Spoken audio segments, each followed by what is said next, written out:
Bonjour à tous, bienvenue sur Business 24 et merci de suivre Ecopresse, votre magazine d'information économique et financière, décrypté par des journalistes et experts des questions économiques.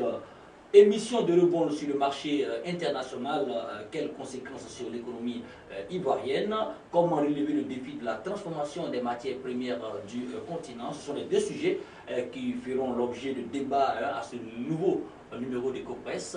Et pour en parler, nous recevons deux invités. Dr Séraphin Prao, bonjour. Bonjour. Alors vous êtes enseignant, chercheur en économie à l'université de Bouaké. Merci d'avoir répondu à notre invitation. C'est moi qui vous remercie. Je reçois également un habitué à cette émission, Abia Kwaku, bonjour. Bonjour. Vous êtes journaliste économique. Merci également d'avoir répondu à notre invitation. Merci, cher confrère. Alors on se retrouve tout de suite pour la première partie de cette émission.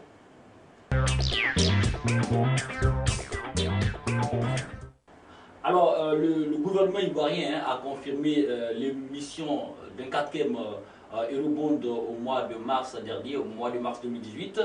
L'objectif, c'est de mobiliser environ 1100 milliards sur les marchés internationaux, sur les marchés des capitaux, tant à l'international qu'au niveau régional. On parlera de ressources effectivement mobilisées, on ne parlera pas de ressources effectivement mobilisées, mais on parlera plutôt, n'est-ce pas, des conséquences de ces opérations. Mais bien avant, Abia Kwaku, on explique ce que c'est que le rebond. Le rebond, c'est le fait que l'État aille sur le marché international pour chercher capter des moyens financiers, pour capter des financements, pour venir financer son économie. Donc, contrairement aux autres moyens financiers que l'État recherche au plan interne, dans le cas de l'Eurobond, ici, il s'agit pour l'État d'aller sur les marchés financiers internationaux, bien sûr, pour pouvoir avoir des financements. Cela parce que sa signature, la signature de l'État est acceptée par le marché comme une signature viable, une signature qui fait foi. Donc parce que également cet État-là a été, selon les cabinets ont pu quand même accepter que cet État puisse aller sur le marché. Donc quelque part, on ne va pas sur le marché international qui veut. C'est un peu quand même une façon aussi de dire que l'État a une signature qui vaut une certaine crédibilité. Une certaine crédibilité et qu'avec cette crédibilité-là, elle peut aller à la recherche de financement extérieur. Alors, docteur Séraphin Prao, choix de politique économique judicieux pour combler le déficit. J'aimerais d'abord dire une chose avant de venir sur le choix. C'est de dire effectivement que l'Eurobond, en fait, on appelle dans nos jargon d'économie une obligation internationale. Alors, l'obligation internationale fait partie effectivement des modes de financement que nous avons. Il y a des modes de financement interne, c'est-à-dire un État ou une entreprise pour mobiliser au niveau interne des fonds en émettant des titres. Et ces titres, effectivement, sont libellés en monnaie nationale, c'est-à-dire en CFA. Alors, dans le cas d'espèce, au niveau de l'obligation internationale qu'on appelle Eurobond, c'est que ça peut être une entreprise ou un État qui émet cette fois-ci une obligation, mais libellée en monnaie étrangère, pas en monnaie nationale. C'est le cas de notre président Ouattara qui cherche à mobiliser les fonds, mais ces fonds-là, cette fois-ci, en émettant des titres, mais ces titres sont libellés en monnaie étrangère. Soit en euros ou en dollars. Soit en euros ou en dollars ou en autre monnaie, mais le nom générique, on dit, c'est Eurobond ou obligation internationale. À côté de l'obligation internationale, il y a ce qu'on note aussi, ce qu'on appelle l'obligation étrangère. L'obligation étrangère, c'est une obligation, effectivement, qui est émise par une entreprise non résidente, mais cette fois-ci en monnaie nationale. C'est-à-dire, vous prenez l'exemple, par exemple, d'une entreprise étrangère en Côte d'Ivoire, comme UBA, la banque, et la banque UBA émet, effectivement, mobilise des fonds en Côte d'Ivoire, mais ces fonds sont libellés en francs CFA.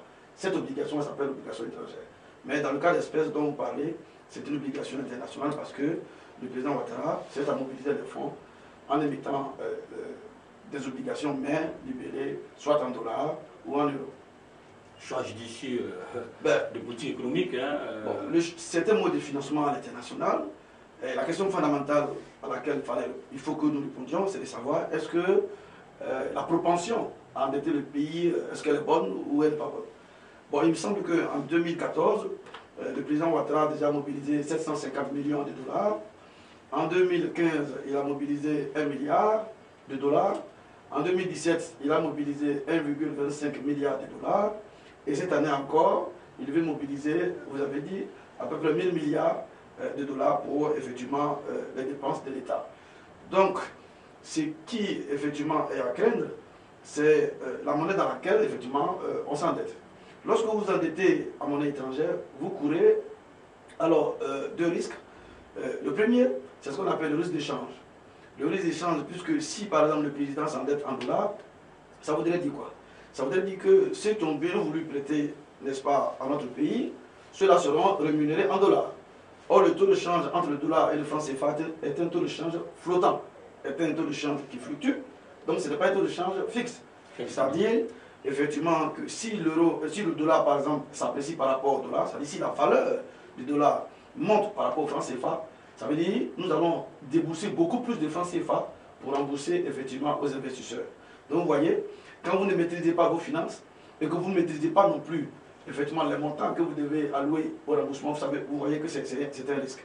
C'est la raison pour laquelle le président a dit, puisque c'est d'abord, ce n'est pas encore acté, il a dit, mais ce n'est pas encore fait, il a dit qu'il va effectivement émettre une bonne part effectivement de ses obligations en CFA pour réduire, pour annuler, on va dire, le risque de change, et une autre part en euros ou en dollars.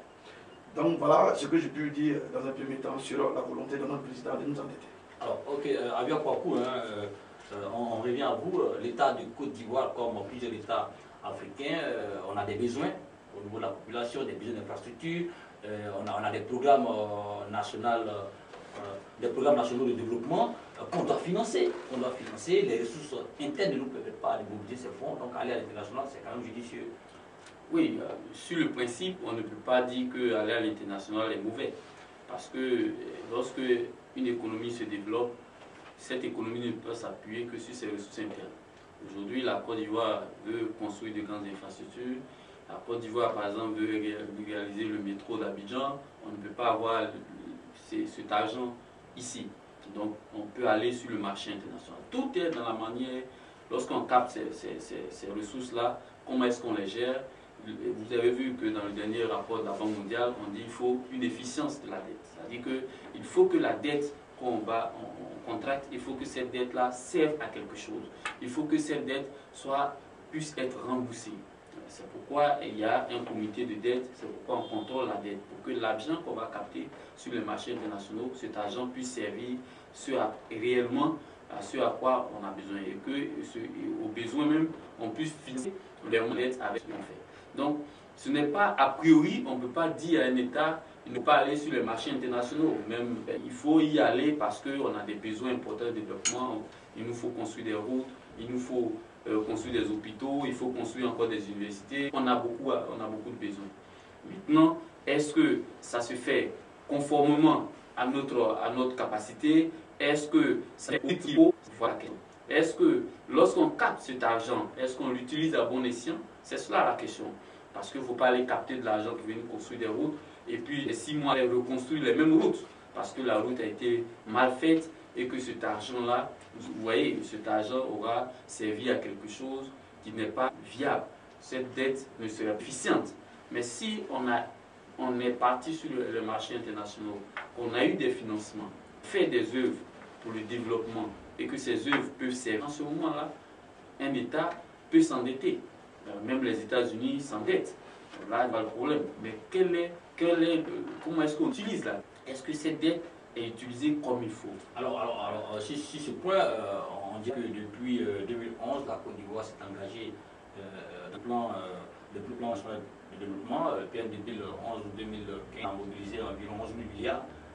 On avait des gains. Deuxième plan, l'Ivoire doit encore mobiliser 39 000 milliards pour réaliser certaines infrastructures. Est-ce qu'on n'est pas peut-être trop ambitieux? Il ne faut pas avoir peur des montants. Le principe, ce n'est pas les montants. La Côte d'Ivoire est un pays qui a besoin d'investissement. Comme la Côte d'Ivoire ne peut pas rester enfermée, il faut qu'elle construise des infrastructures pour se développer. Ça, c'est un fait.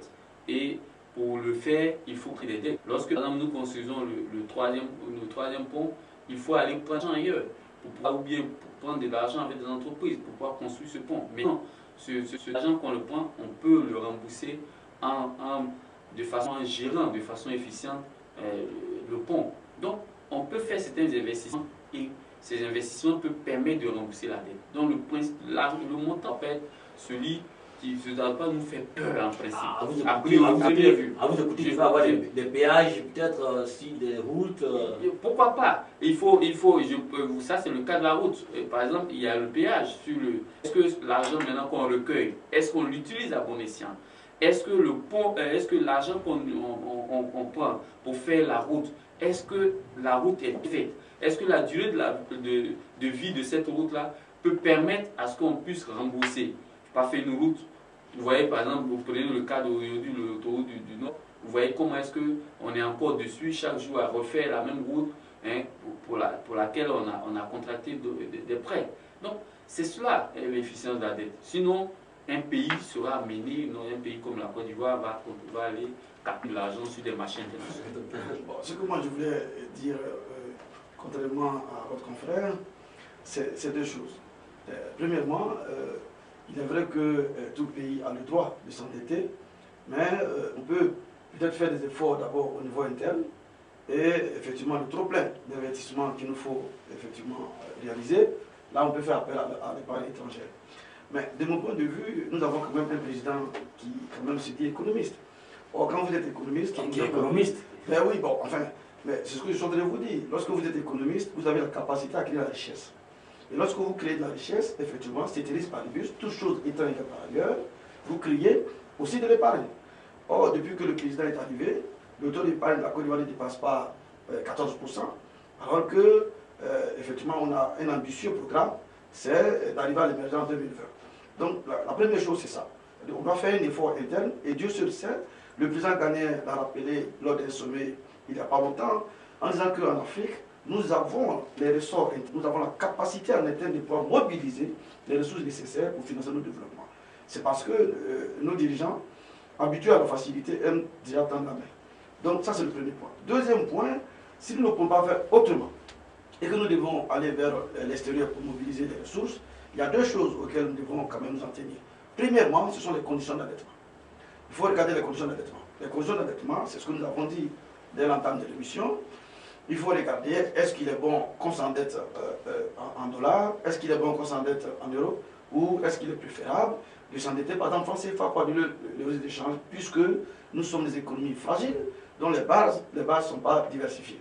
Première condition. Il faut regarder aussi effectivement le taux d'intérêt. Quand vous endettez à l'extérieur, regardez le taux d'intérêt. Est-ce que les taux d'intérêt du marché ne sont pas plus élevés que les taux concessionnels, par exemple, que nous pouvons avoir avec les institutions internationales? Donc voilà des choses.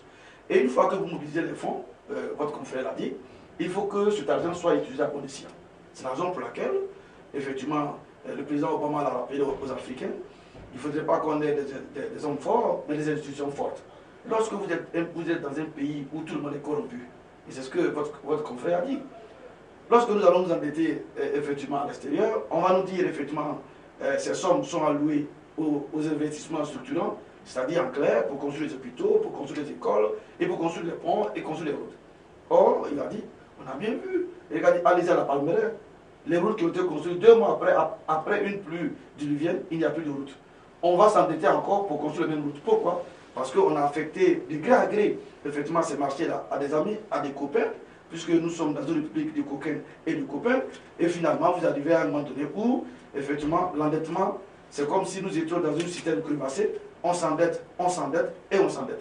Finalement, l'endettement devient dangereux pour nous. On en a déjà parlé ici, il y a eu quand même d'énormes efforts qui ont été réalisés au niveau des infrastructures, on a eu quand même dans un temps record des infrastructures. Quand vous prenez par exemple le pont Henri Konan Bédié, il y a eu un défaut de conception.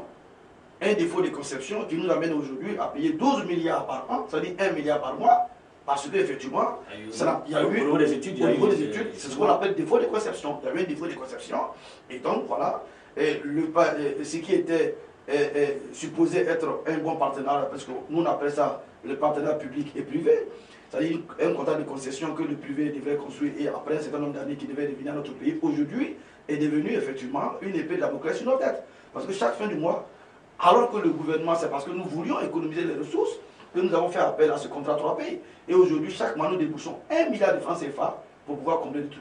Donc, il faut des conceptions. Quand vous prenez le futur tramway dont on parle tant, qui coûte à peu près 920 milliards, on va dire, ce même tramway coûte au Sénégal 500 milliards. Le même tramway coûte. À la baisse. Non, non, non, ce même tramway coûte en Éthiopie 300 milliards. Pourquoi en Côte d'Ivoire, ce tramway coûtera 920 milliards. Pas avec la même distance. Non. Au Sénégal, ici c'est 37 km, au Sénégal c'est 47 km. Un peu plus. Un peu plus. Et on paye moins. Ça voudrait dire, et c'est ce que votre confrère a dit, c'est ce que le 6e rapport de la Banque mondiale a pointé du doigt, l'efficience de la dette, elle est mauvaise dans notre pays. C'est-à-dire qu'on s'endette et l'argent est mal utilisé. Et si on continue comme ça, je ne suis pas un prophète, mais nous courons tout droit vers le mieux. Alors, on espère qu'on va aller tout droit vers le but, dans la mesure où on a quand même des infrastructures depuis 4 ou 5 ans qui ont permis au pays d'avoir un visage. Et voilà, les investisseurs même le disent aussi, hein, il y a quand même des avancées. Il y a aussi des failles, comme vous le dites. On espère que pour l'argent que l'État aura mobilisé, l'argent servira, n'est-ce pas, à pouvoir apporter des infrastructures. J'en parlais tout à l'heure à Ouagadougou, 39 000 milliards, il y a beaucoup d'infrastructures à développer en Côte d'Ivoire. Il y a encore du chemin à faire au niveau de nos États, dans la mesure où les années de crise, par exemple au niveau de la Côte d'Ivoire et pour certains pays, il n'y a pas une infrastructure. Est-ce que ce n'est pas aussi judicieux de continuer encore à pouvoir investir au niveau des infrastructures pour créer déjà les bases de développement, surtout quand on dit, tout le monde le sait, les infrastructures, j'allais dire les routes précèdent le développement. Tout à fait. Vous avez vu que même aux États-Unis, le président actuel a battu sa campagne sur ce fait-là. Il faut reconstruire des routes, faire des grandes infrastructures, parce que c'est la réalisation de ces infrastructures-là qui peut créer, créer la richesse, permettre de tirer le développement. Donc, ce n'est pas mauvais de réaliser des infrastructures. Un pays comme la Côte d'Ivoire a besoin de grosses infrastructures. C'est vrai que Dr Pawa a dit qu'il faut mobiliser en interne, oui. Effectivement, il faut améliorer ses capacités en interne, il faut élargir notre assiette fiscale, il faut faire beaucoup d'autres choses. À ce niveau, l'État est en train de renforcer les moyens. Bon, on a vu la veille au niveau du secteur privé. Je ne dirais pas que tout ce qui a été fait, il faut le faire de façon efficiente toujours, mais même quand si on mobilise en interne, forcément, on ira sur les marchés internationaux. Maintenant, il faut y aller, peut-être pas à pas, il faut y aller de façon à ne pas faire en sorte que notre dette s'accroît, mais les autorités disent qu'il y a un comité de la dette, dans ce comité siègent les bailleurs de fonds et que la dette est contrôlée. Donc nous, on espère bien que la dette est contrôlée et qu'aujourd'hui, c'est vrai, on a 42%, 42,6% d'endettement. C'est ce qui est officiellement. Officiellement. Oui. Et donc, si c'est le chiffre officiel est le bon, je pense qu'il n'y a pas encore à trop s'alarmer. Mais il faut se dire que les investissements à venir, il y a encore d'importants investissements à faire. Il faut pouvoir le faire et bien le faire. Il faut pouvoir bien les réaliser. Il faut que les études réussissent. Il faut que ce soit des investissements qui profitent à la population. En ce moment-là, la dette pourra, même si on s'est endetté pour pouvoir réaliser ces investissements, en ce moment, ce sont des investissements judicieux. Ce sont des investissements qui peuvent impulser le développement. Un pays a besoin de se développer et un pays, pour se développer, a besoin de créer des infrastructures. On est d'accord que les infrastructures quand même sont quand même importantes. Alors au niveau de la dette toujours, hein, on en a parlé tout à l'heure, mais une bonne partie de la dette contractée à l'international se fait sur notre marché régional, sous-régional, j'allais dire la bourse régionale des valeurs mobilières, une bonne partie. Alors c'est quand même une bonne chose que, n'est-ce pas, nos États mobilisent des fonds au niveau de notre, en parenthèse, temple du capitalisme au niveau de l'UEMOA. Non, plutôt, il faut dire que les fonds qu'on mobilise, c'est plutôt à l'extérieur, c'est sur les marchés internationaux. C'est dans les grands pays qu'on mobilise plus de nos... on va chercher des financements. Au plan sous-régional, les taux sont faibles, hein, les taux sont marginaux. Il faut que, justement, c'est tout cela que nous devons améliorer. Hein, si nos États veulent se développer, il faut que le commerce intra-régional se développe, il faut qu'on puisse capter la richesse en notre sein. Mais si cette richesse n'existe pas encore, si nos économies restent encore fragiles. La Côte d'Ivoire travaille, le trésor public mobilise des fonds au niveau des on mobilise des fonds même en interne. Mais ces investissements restent, ces mobilisations restent encore faibles. Pourquoi? Parce que nos économies restent encore des économies qui dépendent de la vente de nos matières premières à l'état brut. Vous voyez qu'aujourd'hui, si la Côte d'Ivoire va encore sur le marché international, c'est parce que et veut plus de 1000 milliards sur le marché international, c'est parce que le prix du cacao a baissé. Et c'est parce que, encore, nous avons utilisé certains de nos moyens à payer des soldats qui se soulèvent par-ci, par-là. Donc, vous voyez que lorsque l'État n'est pas solide, lorsque l'État n'a pas les bases pour que son économie se développe, cet État-là est tout le temps tourné vers les marchés financiers. Que ce soit en interne, que ce soit à l'extérieur, nous allons toujours courir vers les marchés financiers. Aujourd'hui, le cacao, le prix ne fait que chuter.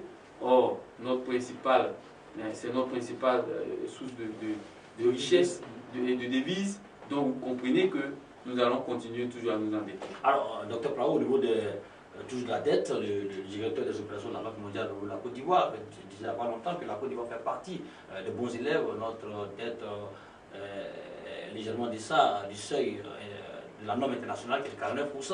Donc, la marge est quand même... Vous parlez du dernier rapport ou pas? Parce que le dernier rapport, à mon humble avis, ne dit pas cela. Le dernier rapport dit ceci. Le dernier rapport dit qu'il y a un risque de surendettement si on incorpore l'endettement des entreprises publiques. Mais si on défalque l'endettement des entreprises publiques, alors il n'y a pas de risque. Or, vous parlez d'entreprise publique. Une entreprise publique, c'est une entreprise effectivement qui est du domaine de l'État. Donc la dette de l'entreprise publique, c'est l'État de Côte d'Ivoire qui doit payer. Donc il faut forcément incorporer la dette des entreprises publiques. Même avec ça, on tourne autour des 49. Non, le comité de viabilité qui a été mis effectivement en place depuis 2014 à des conseils entre le FMI et les autorités ivoiriennes a effectivement culminé à fixer un taux de 49%. Alors, contrairement à ce qu'on dit, oui, dans la zone UMOA, on a fixé un taux de 70%, mais 70% n'ont même pas été calculés de façon réfléchie. C'est la raison pour laquelle d'ailleurs le FMI a dit non, ne regardez pas les 70%, mais regardez bien un chiffre un peu inférieur. Parce que vos économies sont très fragiles, ne vous considérez pas comme des grandes économies. Donc nous sommes venus à la réalité au 49%. Même avec le 49%, je préfère, moi, économiste, utiliser les chiffres de la COFAS. La COFAS est une compagnie effectivement française qui s'occupe effectivement des exportateurs français et par la même occasion qui travaille sur le risque pays. Alors en fixant effectivement la notation des pays, la COFAS a dit l'année dernière que le taux d'endettement de la Côte d'Ivoire oscille entre 47 et 48. Nous ne sommes pas, c'est vrai, nous ne sommes pas encore arrivés à 49, mais vous voyez que le petit point, il suffit seulement d'un petit point pour que nous atteignions les 49%. C'est la raison pour laquelle nous nous inquiétons. Le trésor en a parlé à 48,1. Voilà, c'est la raison pour laquelle il faut qu'on donne aux Ivoiriens et au monde entier les vrais chiffres. Il y a des Ivoiriens qui nous écoutent, et ils s'inquiètent, et ils ont raison de s'inquiéter parce qu'il s'agit de notre pays. Qui est-ce qui va rembourser les dettes que M. Ouattara prend aujourd'hui? C'est nous et nos enfants. Donc nos enfants doivent savoir la vérité sur ce qui se passe. Quelqu'un vous répond, Jules Soundalo Koulibaly, le directeur de la dette publique et des dons, disait récemment, ce n'est pas le volume de la dette qui importe, mais il faut évaluer le niveau de la dette par rapport à la création de richesse. Il estime que... Mais effectivement, puisque c'est un ratio, c'est une variable divisée par une autre variable. Alors donc, en l'occurrence, ce que votre expert n'a pas dit, c'est que là même, il y a même vice de procédure, il y a même un défaut théorique. Pourquoi? Parce que la dette est un stock, or la richesse est un flux. Il y a un problème. On ne divise jamais les carottes contre les choux. Jamais, ça ne se fait jamais. C'est un problème même. Il faut que nous sommes enseignants d'économie, et donc c'est pourquoi nous ne regardons pas, nous ne considérons pas trop ces ratios. Fondamentalement, il faut s'inquiéter pourquoi. Et votre confrère AUA l'a dit tantôt, il a dit, regardez les bases de notre pays. Vous êtes une économie extravertie, qui tire l'essentiel de ses ressources du binôme café et cacao. Et il vous a dit, il ne faudrait pas que cela passe comme une lettre à la poste. Il vous a dit que nous perdons là plus de 35% du prix du cacao à l'international. L'année dernière, lorsque le prix du cacao a baissé, le président Ouattara lui-même, il a reconnu que nous avons perdu 400 milliards de francs CFA sur le budget. C'est ce qui l'a poussé à aller sur les marchés internationaux. Quand vous avez une telle économie, votre endettement doit être un endettement prudent. Vous devez avoir un peu de parcimonie, un peu de sagesse dans votre élan à endetter le pays. C'est là notre problème. Même si les institutions internationales ont reconnu après que notre économie a fait preuve de résilience, n'est-ce pas? Bien sûr, mais nous restons toujours des économies fragiles parce que nous n'arrivons pas encore à transformer nos matières premières. Nous continuons toujours de vendre au brut, que ce soit le cacao, l'anacarde, et donc nos économies restent toujours dépendantes de l'extérieur. Nous ne maîtrisons pas la commercialisation de nos produits, donc ce n'est pas nous qui décidons, et donc à tout moment, nos économies, il faut le reconnaître, peuvent toujours subir des chocs extérieurs qui peuvent avoir des effets sur le quotidien de nos populations. Alors récemment, très rapidement, que faire pour éviter, n'est-ce pas, d'aller, pour la puissance d'aller sur le marché? Il faut regarder en interne. Il y a beaucoup de possibilités. Que faire? L'État a pris des mesures pour renforcer, n'est-ce pas, pour renforcer les caisses, en prenant des mesures pour la lettre fiscale. La grogne, vous savez, aujourd'hui, je ne sais pas, notre président, il y a ce qu'on appelle aujourd'hui en économie les modes de financement innovants. Alors, au niveau des modes de financement innovants, vous avez d'abord, premièrement, les 3P, le partenariat public et privé. Le Nigeria en est le premier en Afrique subsaharienne, après le Maroc, l'Afrique du Sud et l'Égypte. La Côte d'Ivoire. La Côte d'Ivoire, nous sommes encore à la traîne, et c'est mal ficelé. Il faut que les 3P soient bien ficelés. Parce que si les 3 pays, ce sont les 3 pays, effectivement, les partenaires publics-privés qui ont effectivement sécurité, pour ne pas dire engendrer le troisième pont. C'est-à-dire vous concédez la fourniture d'un investissement, pour ne pas dire une infrastructure au privé, et à partir d'un certain nombre d'années, effectivement, ça vous revient. Donc, c'est un mode de financement. Deuxième mode de financement, il faut regarder vers ce qu'on appelle les obligations diaspora. C'est des choses qu'on ne regarde pas. Vous prenez un pays comme la Tunisie, vous prenez un pays comme le Kenya, vous prenez un pays comme le Nigeria, vous prenez un pays comme le Maroc. Voilà des économies qui comptent énormément sur la diaspora. Nous minimisons la diaspora. Même un pont, le pont peut être construit. Il suffit seulement des obligations. En disant, si moi je dois faire ce que je dois faire, je mets des obligations. J'envoie mes ministres à l'extérieur. Je dis, allez-y partout en Europe. Là où se trouve un Ivoirien, dites-leur qu'ils ont assez investi en Europe, ils ont assez investi à l'extérieur. Le moment est venu pour qu'ils montrent leur patriotisme économique. Il suffit qu'ils souscrivent seulement à une obligation. Et l'argent que nous allons récolter, ça permettra de construire des routes. Je vous jure, M. Paul Kwame, tout le monde va souscrire à cette obligation. Troisième mode de financement innovant, c'est la lutte contre l'enrichissement illicite. C'est pas moi qui le dis, c'est la Banque mondiale qui nous donne ces modes de financement illicite. En Côte d'Ivoire, encore, nous perdons 250 milliards par an sur la corruption. J'oublie même encore, et plus. Nous oublions même encore l'argent qui est rapatrié, effectivement, de nos compatriotes qui sont rapatriés, ces sous qui sont rapatriés à l'extérieur. Tout récemment, le président de Haïti, qu'est-ce qu'il a demandé?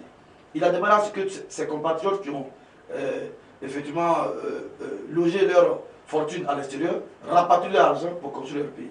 Voyez-vous, voilà des modes de financement. Un autre mode de financement innovant, c'est ce que le président a fait, effectivement, ce qu'on appelle la taxe écologique, en émettant une petite taxe sur les billets d'avion. Ce n'est pas une mauvaise chose en soi, mais encore faut-il que ces ressources soient utilisées à bon escient. Donc voilà des ressources. Et je vous ai rappelé sur votre antenne ici. Le civisme fiscal aussi. Le civisme fiscal, il faut que les gens payent. Il y a un rapport onusien qui a dit effectivement que, qui a refusé, effectivement, c'est pas moi qui le dis, ça y est dans la loi du continent, qui a refusé effectivement des lignes de crédit au président Ouattara. Pourquoi? Parce que la loi du continent dit, selon le missionnaire du FMI, il y a des ministres qui sont des affairistes et qui ne payent pas l'État. Donc on demande tout à ceux qui n'ont rien, et on ne demande rien à ceux qui ont tout. Donc en demandant effectivement aussi à ceux qui ont tout, je pense qu'on peut renflouer les caisses de l'État. Donc voilà les modes de financement. Il n'y a pas que la dette. Une gestion parcimonieuse, une bonne gestion permet de combler le déficit. Effectivement, je voulais dire. Je voulais ajouter, il faut un changement structurel de notre économie. Il faut que cette économie-là soit plus la même qu'hier. Nous ne pouvons pas en 2018 être en train de... On a une économie comme si nous étions en 1960. On continue de cueillir notre cacao, on va l'exporter, on va parler on continue de cueillir notre anacarde, on va aller au port. Lorsque nous ne pourrons pas changer la structure de nos économies, nous serons foncièrement dépendants de l'extérieur et donc des chocs extérieurs. Lorsque nous serons dépendants des prix du pétrole à l'extérieur, en ce moment-là, nos économies seront toujours là à s'endetter. Donc, fondamentalement, il faut changer la structure de nos économies. Parce que pour moi, une fois qu'on va y parvenir, en ce moment-là, on sera des économies modernes, on pourra moins s'endetter et on pourra construire des économies fortes profitables à nos populations. Alors merci d'avoir donné votre point de vue sur ce premier thème. Je rappelle pour nos téléspectateurs que nous parlions de l'eurobond. La Côte d'Ivoire recherche des fonds pour financer, n'est-ce pas, son deuxième plan national de développement qui quand même demande à mobiliser 39 000 milliards pour des projets structurants, et on espère que ces fonds-là permettront, n'est-ce pas, au pays de pouvoir aller dans la dynamique de l'émergence. On se retrouve tout à l'heure pour la deuxième partie de cette émission.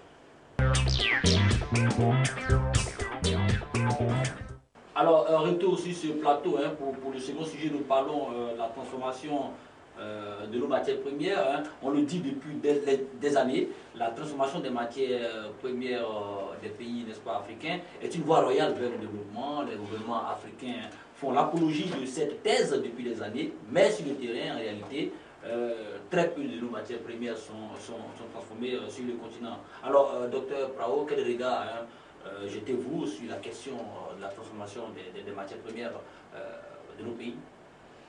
Il faut dire qu'en Afrique, en général, nous transformons peu, effectivement, nos ressources naturelles, que ce soit les ressources minières ou les ressources agricoles. Le taux de transformation est très faible. Pour le cacao, par exemple, en Côte d'Ivoire, nous transformons à peu près 30% de notre cacao au niveau local. Vous prenez dans la cadre où nous sommes premiers au niveau mondial, nous transformons à peine 10%, alors que l'Inde, qui est classée deuxième au niveau mondial, transforme la quasi-totalité, pour ne pas dire la totalité de la production sur le marché local. Alors que nous avons un potentiel vraiment insoupçonné des ressources en Côte d'Ivoire.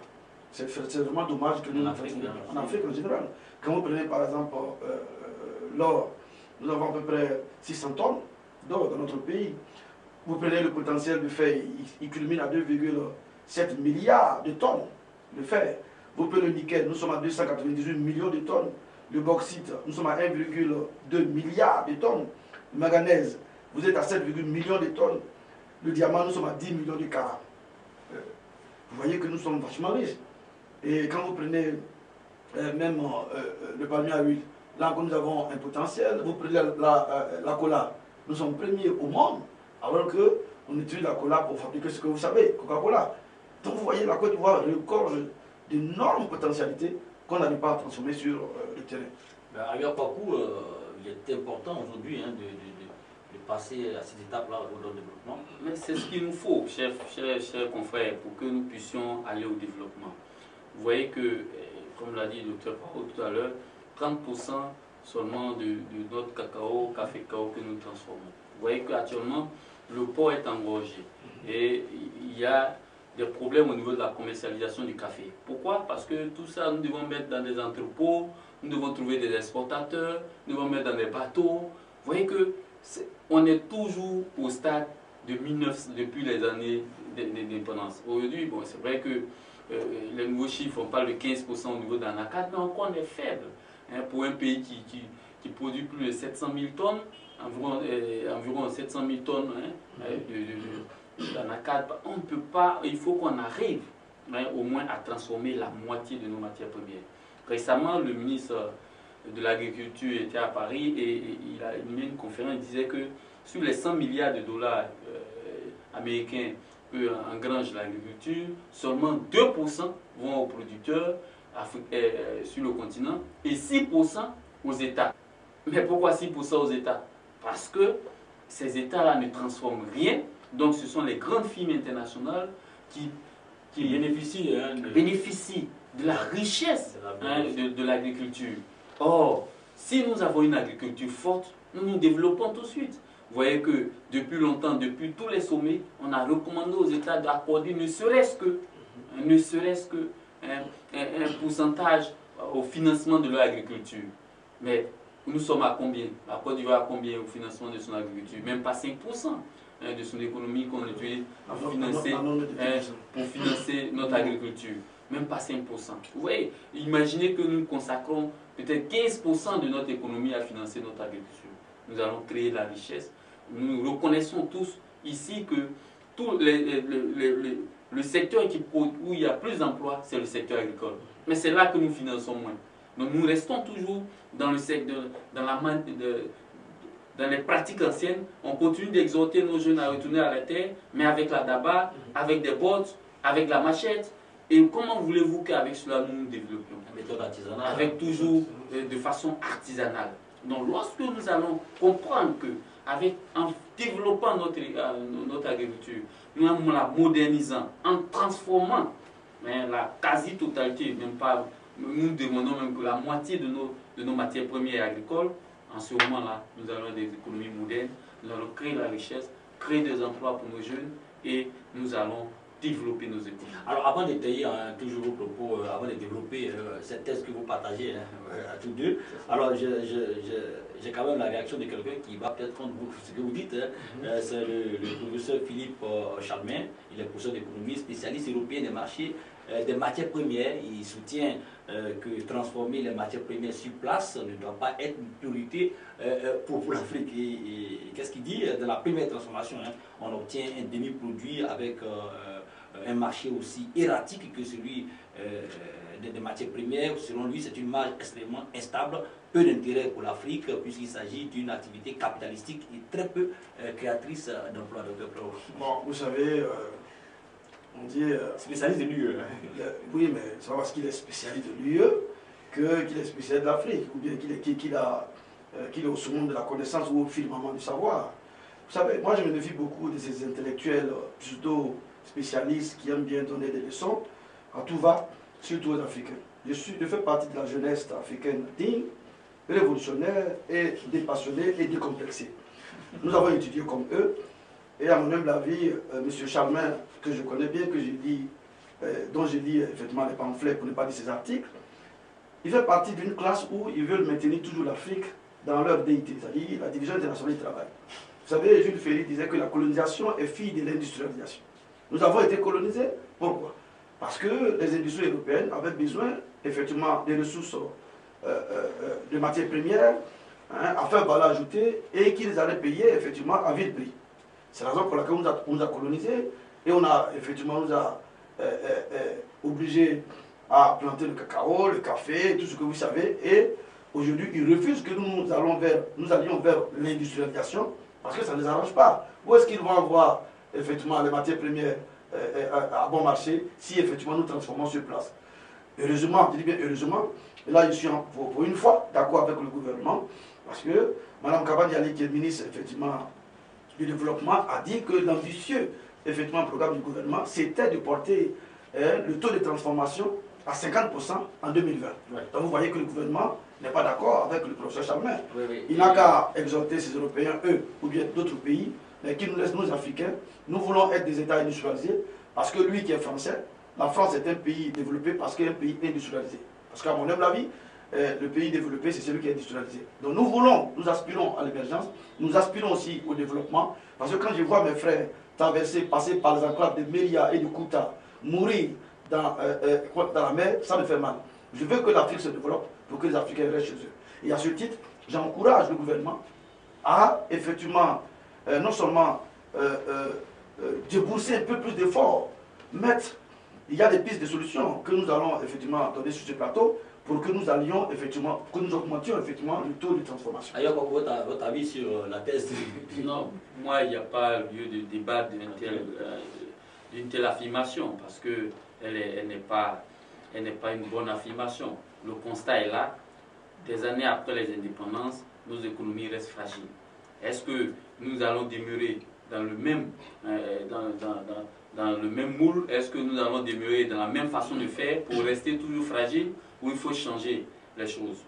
Tout le monde est unanime pour dire que nous devons aller à l'industrialisation parce qu'il faut créer des entreprises dans nos régions, il faut créer des usines dans nos régions et cela crée de l'emploi. Et s'il y a des emplois, il y a la richesse. Et s'il y a la richesse, alors le pays se développe. Donc ça, pour moi, on n'a même pas besoin de débattre parce qu'ils ne connaissent pas les réalités africaines. Vous savez que beaucoup se disent experts africains, mais la réalité est que c'est nous qui qui sommes là, c'est nous qui vivons, c'est nous qui connaissons nos régions, c'est nous qui connaissons les besoins de nos populations. Alors je reste avec vous, le docteur Prao en parlait tout à l'heure. Le gouvernement ivoirien a baptisé l'année 2018 année de la transformation locale des matières premières et le gouvernement prévoit la mise en œuvre du projet d'appui à la compétitivité de l'ANACAD dont la capacité de transformation est passée de 50 000 à 100 000 tonnes afin de porter le taux, devrait passer de 50 000 à 100 000 tonnes afin de porter, n'est-ce pas, j'allais dire, le taux de transformation des matières premières à 50% à l'horizon 2020, contre 10% actuellement. Alors, cette volonté du gouvernement montre quand même que les pays africains sont résolument tournés vers la transformation. Bien sûr, les pays africains, la Côte d'Ivoire a affiché ses ambitions de parvenir à la transformation, comme l'a dit le docteur tout à l'heure, parvenir à transformer au moins 50% de son café cacao, parvenir au départ, l'ANACAD, on parlait même de 50% également, mais là, nous sommes encore loin. Mais les ambitions sont toujours affichées. Mais après, lorsqu'on fait les bilans, on reste toujours en arrière. Sinon, nul ne peut dire le contraire. Il faut, pour pouvoir se développer, il faut transformer. Et nous avons un potentiel immense. La Côte d'Ivoire, premier producteur de café cacao, premier producteur mondial d'ANACAD. Nous sommes un troisième producteur africain de DVA. Nous sommes troisième producteur africain de DVA. Nous sommes un grand producteur de palmier à huile. Nous avons au niveau agricole des potentialités énormes. Avec ces ressources, comment on doit s'opérer la transformation? Il faut maintenant mettre une politique en place pour pouvoir parvenir à la transformation. Premièrement, faire en sorte que les industries puissent s'installer. Peut-être, il faut voir au niveau de nos taxes. C'est vrai que l'État, au niveau du café cacao, a décidé de diminuer et réduire les taxes pour que les usines puissent s'implanter, mais le constat est que c'est toujours lent. Vous voyez que aujourd'hui, si on parle de fuite de l'ANACAD, c'est parce que les industries au niveau de l'ANACAD sont implantées tout près au Ghana. Donc, ces industries sont implantées au Ghana. Ces industries n'ont pas la matière première, donc ces industries sont prêtes à mettre les moyens qu'il faut pour venir payer le produit en Côte d'Ivoire. Qu'est-ce qui fait que ces États-là, ces industries refusent de faire juste le pas, venir en Côte d'Ivoire où il y a la matière première et s'y installer? Il y a l'environnement des affaires, la corruption. Hein, pour s'installer, c'est difficile. Pour avoir un espace, vous pouvez faire bouger. Donc, il y a toute une panoplie d'actions à faire. C'est vrai que notre environnement des affaires, chaque fois, nous répétons que s'améliore, mais de nombreux obstacles demeurent, notamment le titre foncier. Vous voyez que sur le foncier, rien que ça pose problème pour certains pour investir. Et donc, il faut prendre des actions, il faut prendre des mesures vigoureuses au niveau du foncier, au niveau des impôts. Les entreprises continuent de dire qu'elles payent trop d'impôts. L'État sort ses chiffres pour dire que les impôts ne sont pas élevés, mais celui qui paye dit que c'est élevé. Donc il faut tout s'asseoir de commun accord pour que on puisse prendre des mesures consensuelles pour que notre économie puisse connaître son boom. Notre premier président l'a dit, au départ il fallait travailler. Nos dévanciers ont travaillé. Nous sommes à l'ère maintenant où ils ont mis des cadres, des gens à l'école. Il faut parvenir à l'industrialisation. Il faut qu'on puisse transformer. Où sont ces cadres? Que font-ils? Est-ce qu'ils vont rester toujours dans nos écoles? Il faut passer à la phase pratique. On a construit, il y a Yamsoko, on a construit une école pour que des étudiants puissent apprendre à faire des ponts.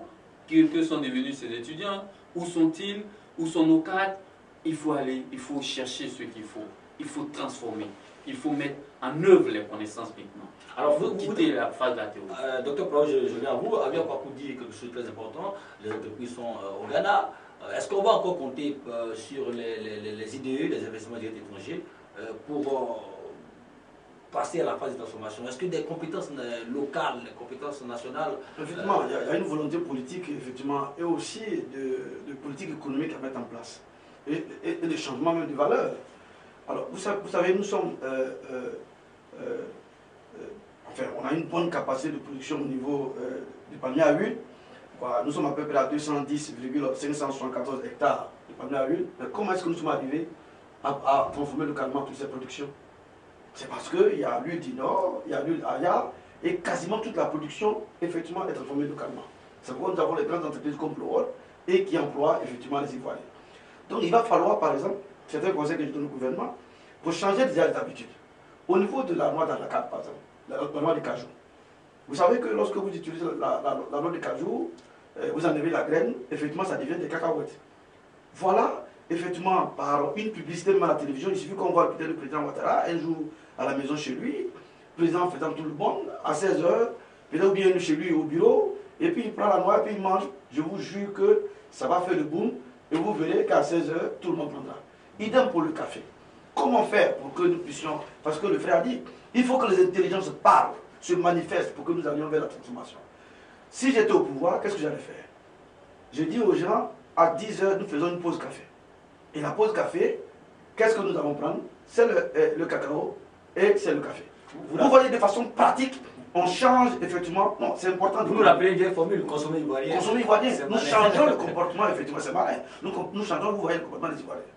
Et après, il y a une volonté politique. Et c'est ce que Ayo Koko a dit. Première chose à faire, je propose au gouvernement qu'on mette une taxe graduelle en fonction de la transformation du produit. Cela a été fait, comment on appelle ça? Cela a été possible au Brésil, ça peut être possible ici. Nicolas Sarkozy a dit ceci qui me plaît beaucoup, n'ayons pas honte de copier ce qui marche ailleurs. Au Brésil, qu'est-ce qu'ils ont fait pour accroître et rendre vraiment hyper l'agro-industrie et la transformation locale? On a mis une taxe. Lorsque vous exportez effectivement un produit brut, vous êtes chèrement taxé. Et lorsque vous exportez un produit semi-fini, la taxe, elle baisse. Vous voyez que c'est intelligent. En appliquant une telle taxe, vous encouragez, puisque qui est-ce qui veut payer une taxe? Personne ne veut payer une taxe. On me dit, moi, lorsque je transforme le produit, je paye moins. Vous voyez que tout le monde va aller vers la première transformation. Elle a dit, la Côte d'Ivoire est un pays qui emploie où 66% de la population active est employée dans le secteur de l'agriculture. Le faisant ici, vous voyez, le Brésil, qu'est-ce que le Brésil a fait? Le Brésil exportait anciennement les peaux d'animaux en état brut. Le Brésil a mis la taxe. Aujourd'hui, le Brésil n'exporte plus les peaux, mais plutôt les chaussures en cuir. Donc vous voyez, quand vous prenez un pays comme la Thaïlande, effectivement, Abel a dit, la Thaïlande a encouragé effectivement les IDE, les investissements directs étrangers. C'est-à-dire que, parce que c'est par là que se passe le transfert des technologies. Donc, il y a des équipements dont on a besoin, par exemple, pour la première transformation. La Thaïlande a, pour ne pas dire abaisser, pour ne pas dire supprimer les taxes à l'import sur ces biens d'équipement. Je dis bien, ces biens d'équipement. Donc, on a une liste des biens d'équipement dont on a besoin pour la transformation. Si Aouya Kwaku veut s'engager dans la première transformation, un jeune entrepreneur qu'on encourage, que effectivement les affaires, il a dit lui-même, ne soient pas un facteur qui va l'empêcher effectivement de transformer. Donc voilà, c'est deux choses dont on peut faire. La troisième chose que je propose au gouvernement, c'est la création de ce qu'on appelle les zones économiques prioritaires. Il faut qu'il y ait des zones, par exemple à Bondoukou et dans le nord-est, où effectivement sont des zones où on produit l'anacarde. Il faut qu'il y ait là-bas des entreprises et il faut les encourager à s'y installer avec effectivement tout ce qu'il y a comme mesure d'attractivité des territoires. Lorsque vous allez à Korogo par exemple, où ce sont des grands producteurs de mangue, écoutez, on devait avoir en Côte d'Ivoire effectivement des industries fruitières où nous allons déguster chaque soir effectivement du jus, du fruit de mangue, d'ananas, etc., etc.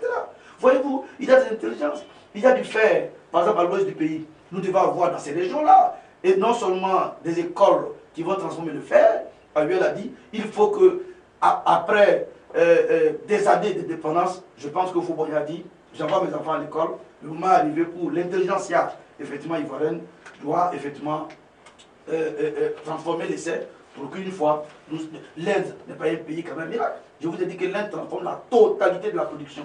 Or, l'Inde est deuxième producteur mondial et nous sommes premiers. Nous pouvons faire pareil. Dans le cadre. Dans le cadre, je veux dire, on peut faire pareil.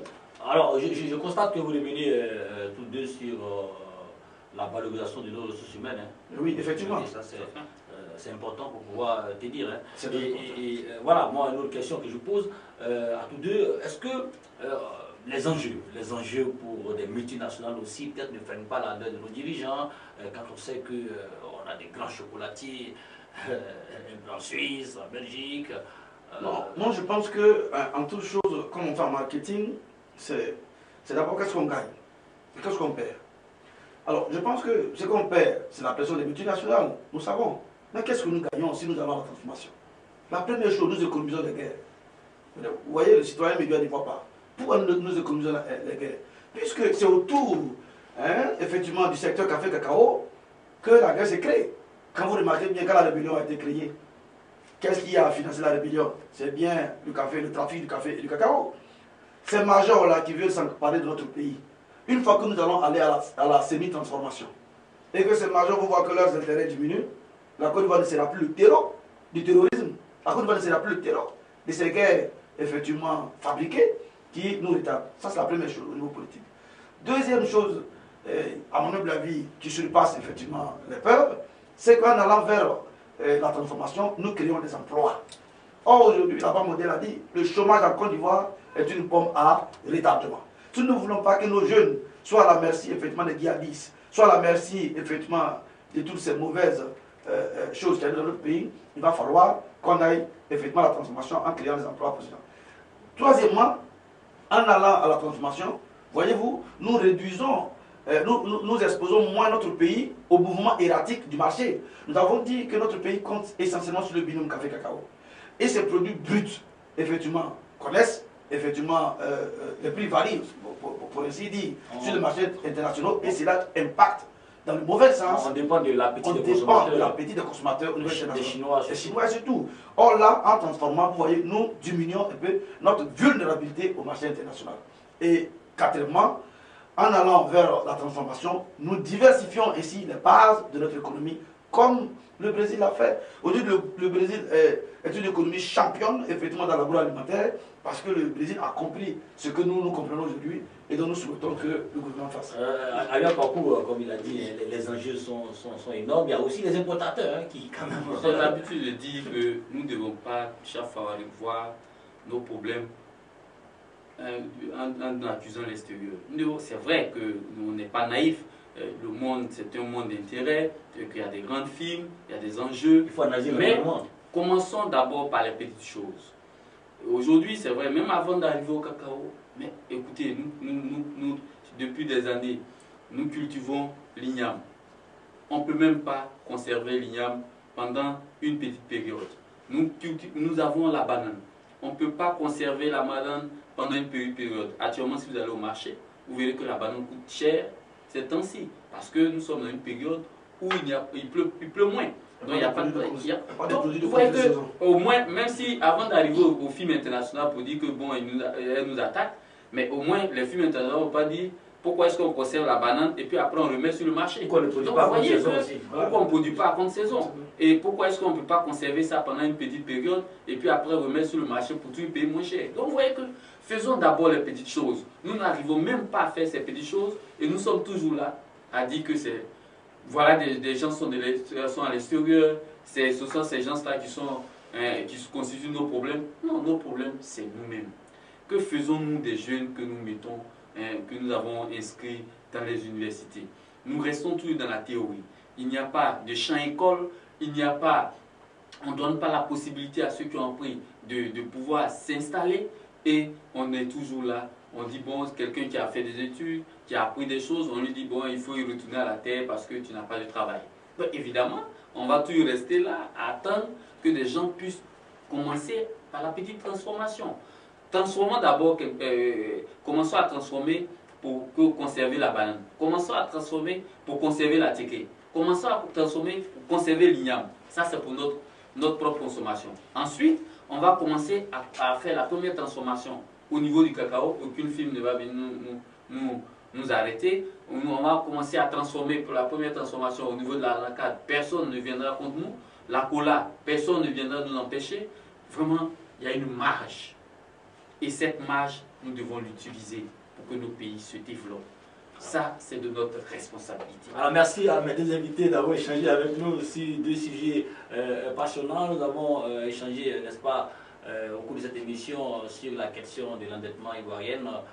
Après, n'est-ce pas, la carte d'obligation des eurobonds que notre Premier ministre est allé chercher à l'extérieur. Nous parlions aussi des défis de la transformation de nos matières premières. On est tous d'accord qu'il est important pour les pays africains de passer à ce stade-là, pour pouvoir, n'est-ce pas, amorcer véritablement notre développement. Je rappelle que nous étions avec Agui Akwaku, il est journaliste économique. Merci d'avoir répondu à notre invitation. C'est moi.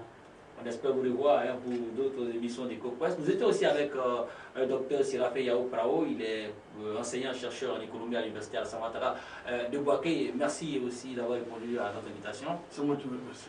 Alors, quant à vous, téléspectateurs, on se donne rendez-vous pour une autre émission d'EcoPresse. Bonne suite de programme sur Business 24.